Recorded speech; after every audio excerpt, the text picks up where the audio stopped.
एक सेठ जी को पता लगा कि मैंने जो कमाया है वो सब यहीं रह जाना है, तो उन्होंने घोषणा कराई कि कोई ऐसा व्यक्ति जो ये बताए मैंने इतना कमाया यदि सब यहीं रह जाएगा तो मतलब क्या। मैं चाहता हूं कि जितना कमाया हूं मेरे संग जाए, तो जो मेरे संग ले जाने की व्यवस्था कराएगा मैं उसे धन बहुत सारा इनाम दूंगा। अब बड़े बड़े ज्ञानी, बड़े बड़े पंडित, बड़े बड़े लोग आए कि भाई आज तक तो सुनो कोई एक रत्ती लेके ना गया, मरने के बाद तो एक रत्ती कोई लेकर, तो तुम क्या ले जाओगे, इसलिए तुम ये सपना छोड़ दो कि तुम जाओगे लेकर, कुछ ना जाएगा, सब यहीं का यहीं धरा रह जाएगा। उस आदमी ने जिद पकड़ ली ना, आप बताओ कि ये कैसे जाएगा। तब एक संत जी आए नारायण नारायण जपते हुए, श्रीमन नारायण। ए भैया क्या भीड़ लगा रखी है। राजा वो सेठ बोला महाराज मैंने इतना कमाया है, इतना धन दौलत जुटाया और ये सारे लोग कह रहे हैं कि तेरा यहीं छूट जाएगा।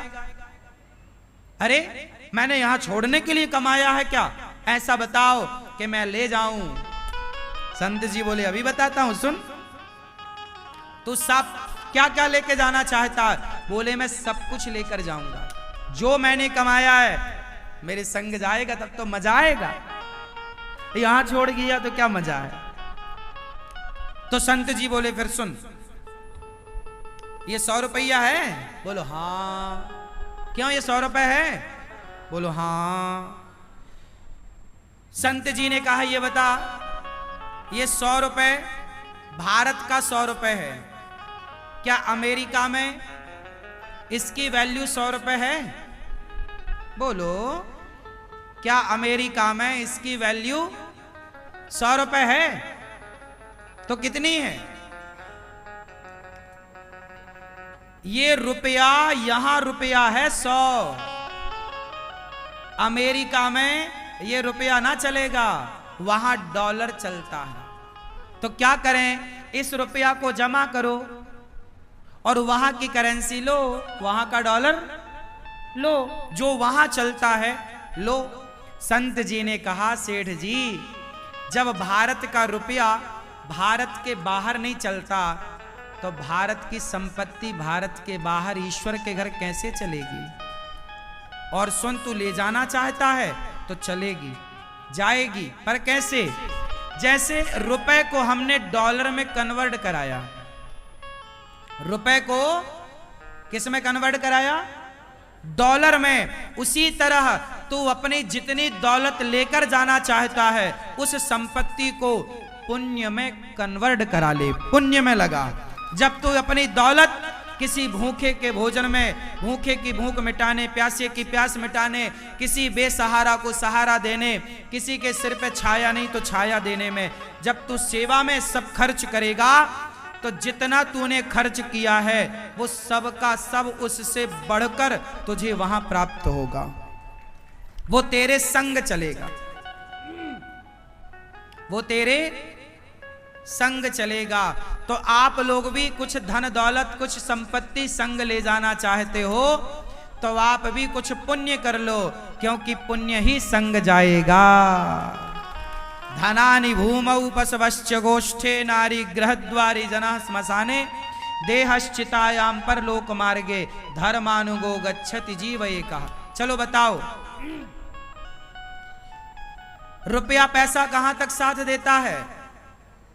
बोलो मेरी मां जीते जी तक, जिंदा हो तो रुपया पैसा साथ दे सकता है।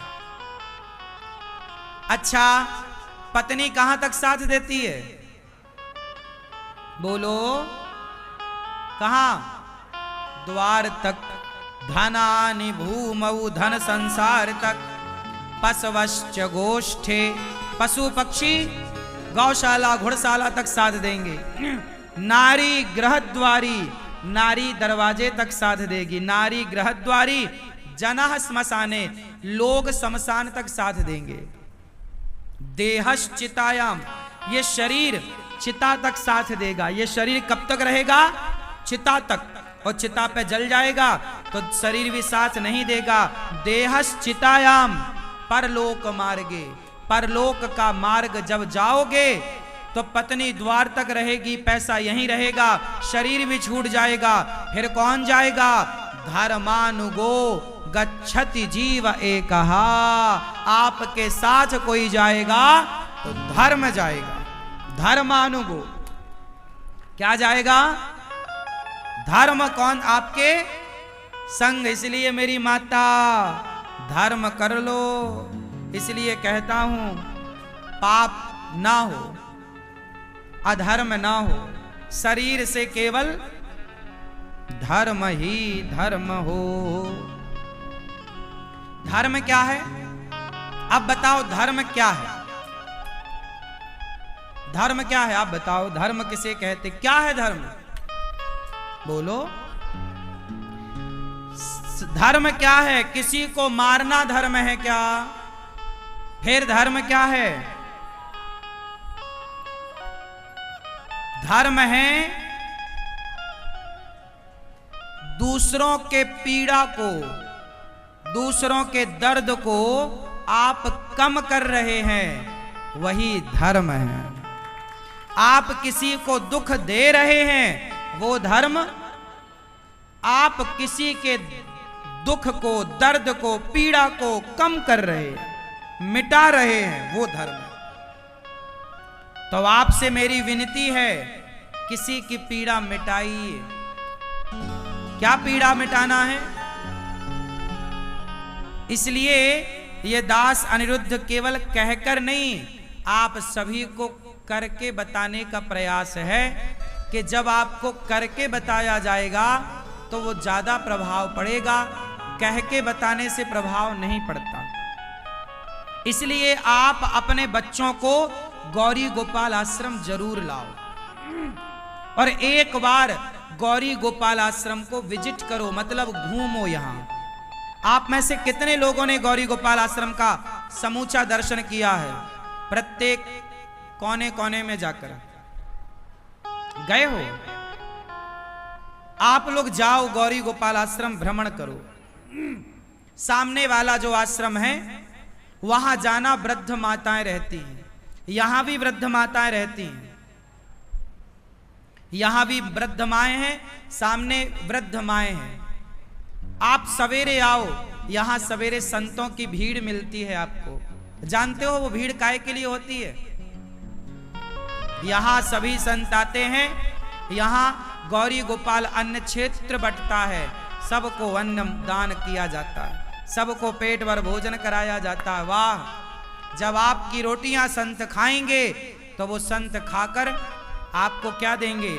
आपके पास देने को रोटी है, आप रोटी दीजिए। संत के पास पुण्य है, वो जाप करेगा मंत्र का और वो पुण्य पा करके आपकी ओर कि भाई तुम ये पुण्य ले लो। इसलिए शास्त्रों ने कहा है कि दानम दुर्गति नाशनम। सुनो, मैंने बहुत पहले एक चिड़िया की कथा सुनी, कहो तो सुनाओ। सुनाओ, सुनो। एक चिड़िया थी और उस चिड़िया का परिवार था, उसका एक अपना चिड़ा भी था, मतलब उसका पति। चिड़िया चिड़ा के साथ रहा करती थी।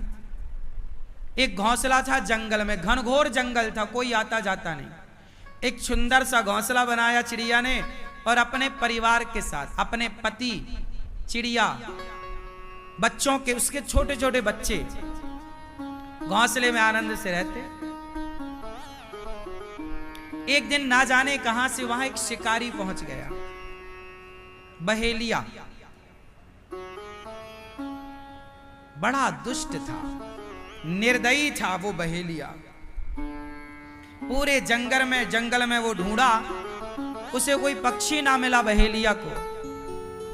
एक पेड़ की छांव में जाकर बैठा, लेकिन वो बहेलिया ना रास्ता भटक गया था।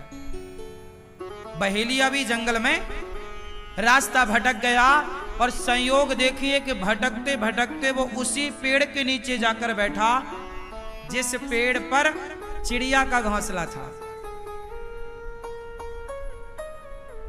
जब वो वहां बैठा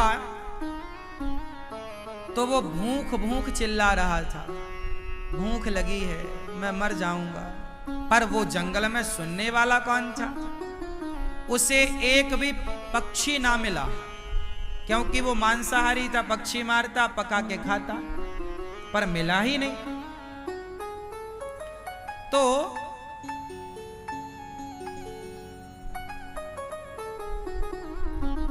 उस आदमी ने, जो बहेलिया था, जैसे तैसे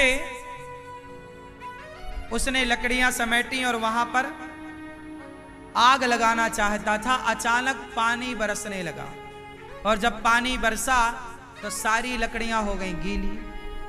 अब आग ना लगे, वो ठिठुर रहा है, रास्ता भटक चुका था, ठिठुर रहा था। तो चिड़िया बैठी डाल पर अपने पति से कह रही है, सुनो, देखो ये अपने द्वारे आया है, ये अपनी छाया में है, और ये ठिठुर रहा है, आग लगाने जा रहा है।